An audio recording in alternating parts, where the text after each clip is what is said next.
Degree చదువుతాడు, చిన్న జ్వరం వస్తే ఈ రోగం ఏ లక్షణము, దీనికి ఏ టాబ్లెట్ వేసుకుంటే సరిపోతుందో సోయి ఉన్నది.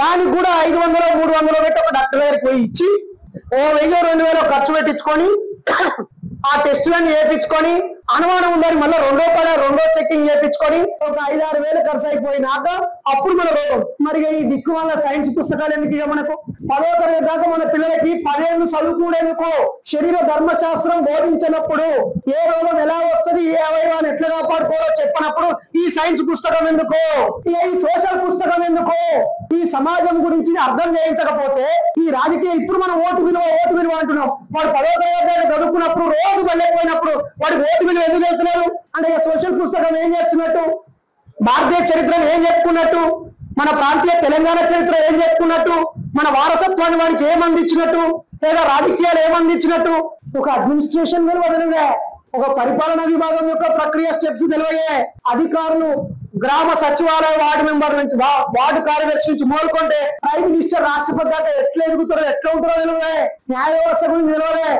మరి ఎట్లా ఏం చదువు చదువుకున్నట్టు మనలో పేరు పక్కన డిగ్రీ కోసమైనా మళ్ళీ స్పెసిఫిక్ గా IAS IPS రావాలంటే అక్కడ ఉన్నటువంటి పేరు మోసిన కోచింగ్ సెంటర్ లో 2-3 ఏళ్ల పాటు 2-3 లక్షలు ఖర్చు పెట్టి యవ్వనాన్ని దారపోసి చదివి ఆ పరీక్షకు కావాల్సిన మార్కులు సంపాదించి ఆడ IAS IPS అవుతాడు. అయినాక మరి ఆని చేతులు ఆడు ఉంటాడా, గుండె మీద చేసుకుని IAS IPS అడుగుదాం, అయ్యా నువ్వు నేర్చుకున్నది నువ్వేం చేయాలని ఉద్యోగంలోకి వచ్చినావా చేస్తున్నావా అంటే ఎమ్మెల్యే చెప్తా చేయాలరా బాబు మేము, మంత్రి చెప్తా చేయాలరా బాబు మేము, ఏదన్నా వాళ్ళు అడుగుతూ చెప్పుడే నాకు చేసేది లేదు మాకు పవర్ లేదని చెప్తారు. ఆఖరికి న్యాయ వ్యవస్థ కూడా వాళ్ళ చేతుల్లోకి వెళ్ళిపోయాయి. కాబట్టి మరి తెలుగు ఒక ఉత్తరం రాయగలుగుతున్నామా మనం? ఎంత డిగ్రీ వేసినా కూడా ఏదైనా భూమి కాగితం రాసుకోవాలంటే రాసుకోలేము, ఓ బ్యాంక్ లో లెటర్ పెట్టాలంటే పక్కన అడగాల్సిందే, ఒక ఎమ్మెల్యే లెటర్ పెట్టాలన్నా కలెక్టర్ లెటర్ పెట్టాలన్నా అందులో నిపుణుల దగ్గర వేడుకున్నా అంటే మనకి మన తెలుగు పుస్తకం ఏమైనట్టు 10 ఏళ్ళు చదువు చదివినా కదా తెలుగు. ఇంగ్లీష్ అంటే అర్థం కాదు, సగం మంది ఫెయిల్ అవుతారు. కానీ అదే అల్కటి భాష. మరి తెలుగు భాష బోధించే ఉపాధ్యాయులు వాడికి ఉత్తరం రాయడం నేర్పించకపోతే ఎట్లా? ఎందుకంటే ఆ పుస్తకం నిండా నా కొడుకులు చిన్నప్పటి నుంచి వాళ్ళకి పాఠాలు చెప్తున్నారు కదా, వాడికి 4వ తరగతిలోనే మరుగుమందు గురించి ఉంటుంది, 5వ తరగతిలోనే ఈ బాలనాగమ్మ కథ ఉంటది, డాడీ చిలుకలో ప్రాణం ఉంటుందా అని అడుగుతాడు. వాడు ఏం చెప్పాలి వానికి? ఆ 7వ తరగతి రాగానే అన్ని అర్థం కాని పద్యాలు, 4 తిరిగని పద్యాలు అవన్నీ తిరిగి వాడు ఏం చెప్తాడో అర్థం కాదు.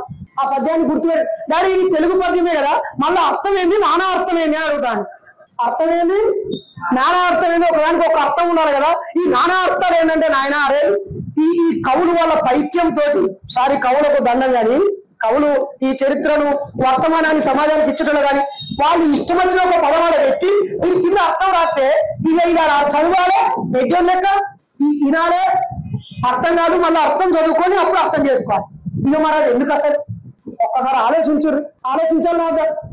ఇది ఇట్టుండే సైన్స్ ఏమో కనీసం ఒక మనిషి సచ్చదాకా ఒక పాము కాటెత్తే వాడు 100 ఫోన్ చేసిడే ఇమ్మీడియట్ గా ప్రథమ చికిత్స ఏం చేయాలో ఏదో జరిగింది అప్పుడు లేరు. ఒక యాక్సిడెంట్ అయితే ఇమ్మీడియట్లీ ఏం చేయాలో రాదు. ఒక రోగం వస్తే అరే దీని తీవ్రత ఏంటి, ఎన్ని రోజులు తగ్గుద్ది, ఆ వైరస్ ఏంటిది అవగాహన లేదా, చరిత్ర అవగాహన లేదా, మహానుభావులు అవగాహన లేదా. మరి ఇన్నేళ్ల పాటు మన పిల్లల్ని ఆ బళ్ళకి ఎందుకు పంపాలి? డిగ్రీ PG చేసిన సోదరులు కూడా వాళ్ళ అమ్మా నాన్నకో అక్క చెల్లెకో అన్నా తమ్ములకో కనీస అవగాహన కలిగించలేనప్పుడు ఆ విద్యార్హతలు ఎందుకు?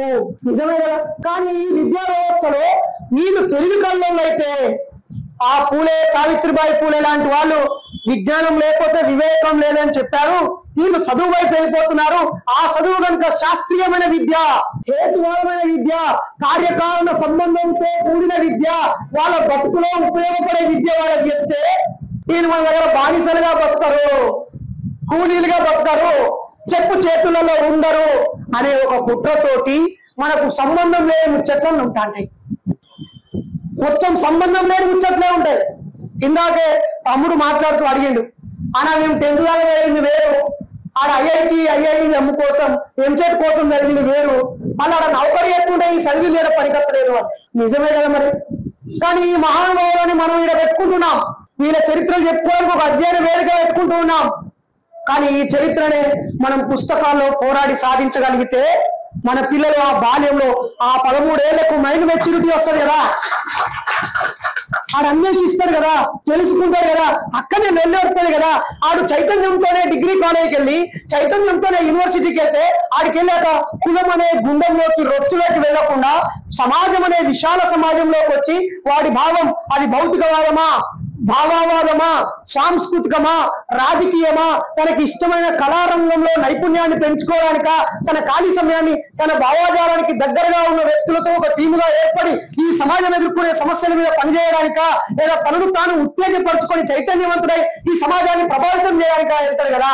ఇదేమి చెప్పకుండా ఆడిదాకా పంపేసరికి అరే మన కులపోలు ఎవరు అనగానే వాడికి లోపల ఒక సెంటిమెంట్ మొదలవుతుంది. ఎందుకంటే ఆ యవనంలో ఉన్న వాళ్ళకి ఒక గుర్తింపు, గౌరవం కావాలి, ఒక టీం కావాలి, నా వెనకాల కొంతమంది ఉన్నారనే ధైర్యం కావాలి, ఒక చాట కించు ముందరికి రావాలి కదా. ఈ క్రమంలో ఆయనకి దొరికిన రోచ్చో బోచ్చో ఆ ఈగను పట్టుకొని వాడు ఆ కుల సంఘానికి నాయకుడు అయిపోతున్నాడు. నిజానికి ఆ కుల సంఘంలో వెళ్ళడానికి మనం తప్పు పట్టక్కర్లేదు, కానీ వాడు ఏం చేస్తున్నాడు? ఆ కులం పుట్టుకకు కారణం వెతుకుతున్నాడా? వాడి కులం ఏ హైందవ తత్వం వల్ల, ఏ రాజ్య పురోహితుల వల్ల, ఏ ఆర్యుల వల్ల, ఏ బ్రిటిషర్స్ వల్ల, ఏ ముస్లింల వల్ల, ఈ స్థానికంగా జరిగినటువంటి కుట్రల వల్ల వాడికి భూమి ఎందుకు లేదు? వాడికి ఇంతకాలం చదివేందుకు లేదు? వాడికి ఇంతకాలం సోషల్ స్టేటస్ ఈక్వాలిటీ ఎందుకు లేదు? వాడికి భవిష్యత్తు ఎందుకు లేదు? మరి ఆ కులానికి వేల సంవత్సరాల నుంచి జరిగిన అన్యాయం ఏంటో తెలుసుకొని దాన్ని సంస్కరించడం కోసం ప్రయత్నం జరుగుతున్నదా?